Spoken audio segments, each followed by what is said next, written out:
right now is that the white paper talks about the corruption before 2014.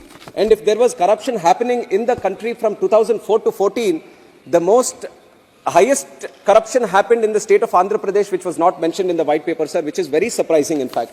Those were the days, 2004 to 14 was the days of Raja of corruption in the state of Andhra Pradesh, sir. That was the time when the Yuvaraja of corruption came into politics also. The Yuvaraja of corruption, who claims that he is a first-class student in college, I want to mention his assets, the value of his assets, sir. In 2004, when his father was holding the most important position in the state of Andhra Pradesh, his assets were worth 1.7 crores in 2004. And from 2004 to 2011, his increase in assets, sir, is stupendous, whooping 356 crores. In 7 years, from 1.7 crores to 356 crores, you know the amount of increase, sir? 20,800% increase. No matter in the world, sir, no Warren Buffett.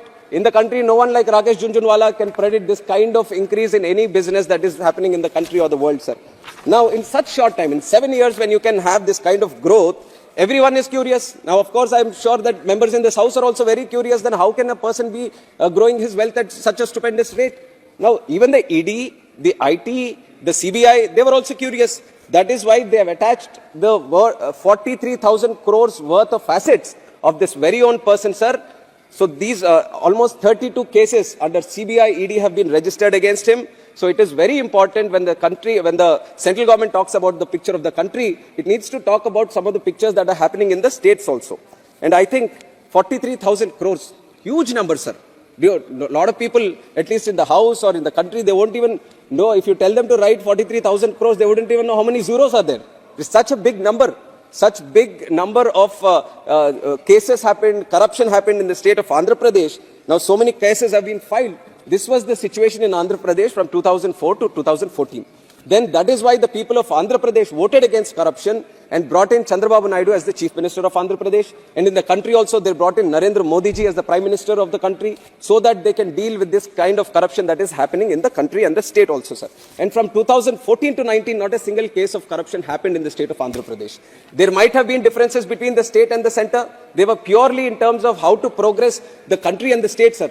Naidu ji was more interested in development of the state. Modi ji was interested in the development of the country. They might have had differences, but it was always the differences were based on development, but not anywhere regarding corruption or anything, sir.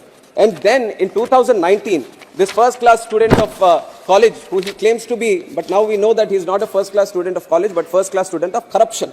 He has come back to power by fooling the people of Andhra Pradesh, by giving them false assurances, and he comes back to power. And now the same culture which was happening from 2004 to 14 is prevailing again in the state of Andhra Pradesh, sir. Now what happens? He is at the helm of affairs. At one time when his father was at the helm of affairs, 43,000 crores of assets were attached by the ED. Now imagine when he is only at the helm of affairs. Sir, I'll finish in 2 minutes, sir. Very small one only I prepared. So he has legalized, he has centralized, he has organized the mafia, the crime in the state, and he is now trying to earn money out of it. Liquor mafia has started in the state of Andhra Pradesh, where if you see, sir, now today, which is the inclusion of digital payments, you can buy a tea also by paying through Google Pay, sir. But in Andhra Pradesh, the state government is selling liquor, but you can't buy using Google Pay, you can't buy using UPI, you can't buy using a card, you can't get a bill also. So imagine how much illegal wealth is being generated by the government itself by selling liquor today, sir. And then we have sand in the state. Entire sand is given to one company, sir, with dubious tenders. Nobody knows how it ended up being in the hands of one company. But that is the situation in the state of Andhra Pradesh today. And there is the J tax, which has been specially brought in for illegal mining, for land grabbing, for drugs, and different kinds of activities for approvals in government. Sir, I'm finishing in 1 minute. Already 5 minutes. I'm finishing, sir. Sir, the point that I want to make here, sir, if the central government is releasing white papers and just letting us know what happened and what has not happened right now, but I would say they should have zero tolerance about people who involve in these corrupt practices also. At one point of time, they were talking about bringing in fast courts, judicial laws and all, so that people who are so corrupt shouldn't be in politics. A1 is sitting as Chief Minister in Andhra Pradesh. A2 is sitting in Rajya Sabha, who is involved in all these cases. Now, if these kind of people are running the state and the country, how can we progress? We need to release white papers every year also. So that is why I request the central government to get these new fast-track courts, sir. 1 minute, I'll finish. Last point that I want to make, sir. One thing regarding Visakhapatnam steel plant. It was said to be being privatized, sir. I resist against it. I've already mentioned it before also, sir. Nagarnoor steel plant in Chhattisgarh was taken aback from privatization. In the same lines, the steel plant in Vizag, which is under RINL, should be merged with SAIL, sir. SAIL is trying to maximize its production capacity. So why don't you include Vizag steel plant with SAIL? There is a good opportunity to do that. It's the jewel of crown, sir. This Vizag steel. Sir, last point, sir. Last point.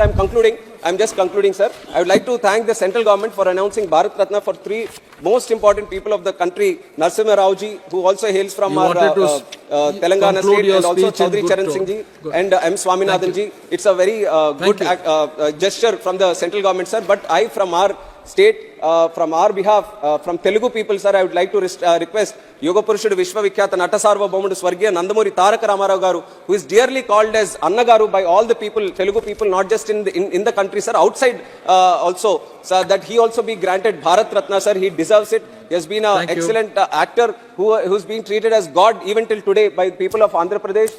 He has been working for the backward classes, and he has brought in numerous reforms for the poor, sir. So I definitely put that request in front of the central government to grant him Bharat Ratna also, sir. Thank you.